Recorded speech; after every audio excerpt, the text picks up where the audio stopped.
আসসালামু আলাইকুম। টপ নিউজে স্বাগতম। জানিয়ে দিচ্ছি এই মুহূর্তে আমাদের হাতে থাকা সর্বশেষ সংবাদ আপডেট। শুরুতেই থাকছে ওসমান হাদি লাইফ সাপোর্টে ঢাকা মেডিকেলের পরিচালকের দপ্তর। এরপরে থাকছে হাদিকে দেখতে এসে ঢামেকে তোপের মুখে মির্জা আব্বাস। আরো থাকছে সর্বাত্মক কর্মবিরতিতে চলছে না মেট্রো রেল, ভোগান্তিতে যাত্রীরা। সর্বশেষে থাকছে বাংলাদেশ সহ 4 দেশে মার্কিন ভ্রমণ সতর্কতা। এতক্ষণ শুনলেন আপডেট সংবাদগুলো শিরোনাম, এবারে বিস্তারিত। ওসমান হাদি লাইফ সাপোর্টে ঢাকা মেডিকেলের পরিচালকের দপ্তর। রাজধানীর বিজয়নগরে গুলিবিদ্ধ ঢাকা 8 আসনের সম্ভাব্য স্বতন্ত্র প্রার্থী ও ইনকিলাব মঞ্চের মুখপাত্র শরীফ ওসমান হাদিকে লাইফ সাপোর্ট দেওয়া হয়েছে বলে জানিয়েছে ঢাকা মেডিকেল কলেজ হাসপাতাল। হাসপাতালে হাদির অবস্থার বিষয়ে জানতে চাইলে পরিচালকের দপ্তর থেকে জানানো হয়, তিনি আশঙ্কাজনক অবস্থায় আছেন, গুলিটি এখনো তার মাথার ভেতরেই রয়েছে। শুক্রবার 12 ডিসেম্বর দুপুরে বিজয়নগরের বক্স কালভার্ট এলাকায় মোটরসাইকেলে আসা 2 দুর্বৃত্ত ওসমান হাদির দিকে গুলি ছুড়ে পালিয়ে যায়। গুরুতর আহত অবস্থায় তাকে দ্রুত ঢাকা মেডিকেলে নেওয়া হয়। ঢাকা মহানগর পুলিশের মিডিয়া ও জনসংযোগ বিভাগের উপকমিশনার মোহাম্মদ তালেবুর রহমান জানান, দুপুর 2:55 দিকে মোটরসাইকেল আরোহী 2 জন হাদিকে লক্ষ্য করে গুলি ছোড়ে। ঘটনার সময় হাদির ঠিক পিছনের রিকশায় ছিলেন মোহাম্মদ রাফি। তিনি বলেন, জুম্মার নামাজ শেষে রিকশায় হাইকোর্টের দিকে যাচ্ছিলাম। বিজয়নগর পৌঁছতেই মোটরসাইকেলে 2 জন আসে এবং হাদি ভাইয়ের উপর গুলি চালিয়ে দ্রুত পালিয়ে যায়।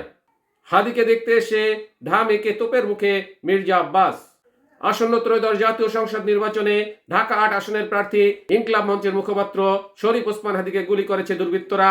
গুলিবিদ্ধ অবস্থায় ওসমান হাদিকে ঢাকা মেডিকেল কলেজ হাসপাতালে জরুরি বিভাগে আনা হয়। সেখানে হাদিকে দেখতে যান বিএনপির স্থায়ী কমিটির সদস্য ও একই আসনের বিএনপি মনোনীত প্রার্থী মির্জা আব্বাস।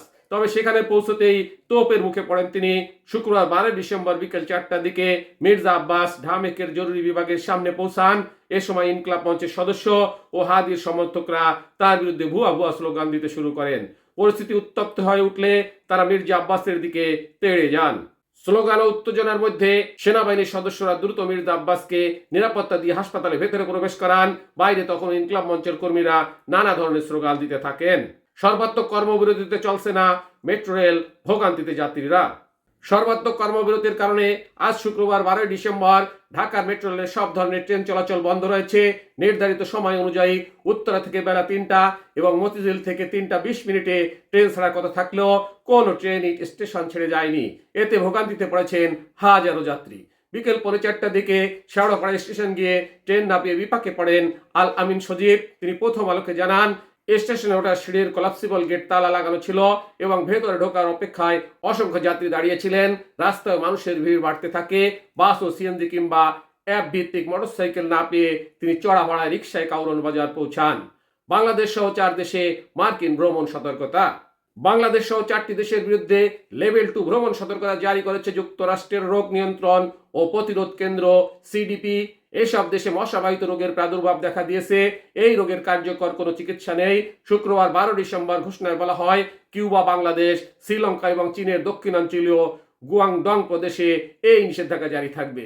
ফক্স নিউজের এক প্রতিবেদনে বলা হয়েছে, মার্কিন স্বাস্থ্য কর্তৃপক্ষ সিডিসি কিছু উষ্ণ অঞ্চলীয় দেশে যাত্রার পরিকল্পনা করা আমেরিকানদের জন্য নতুন ভ্রমণ সতর্কতা জারি করেছে। এই সব দেশে বর্তমানে এমন এক মশাবাহিত রোগের প্রাদুর্ভাব দেখা দিয়েছে যার কার্যকর কোনো চিকিৎসা নেই। এই সব এলাকায় ভ্রমণের ক্ষেত্রে আমেরিকানদের অতিরিক্ত সতর্কতা অবলম্বন করতে বলা হয়েছে। টপ নিউজ এখনকার মতো শেষ করছি। আল্লাহ হাফেজ।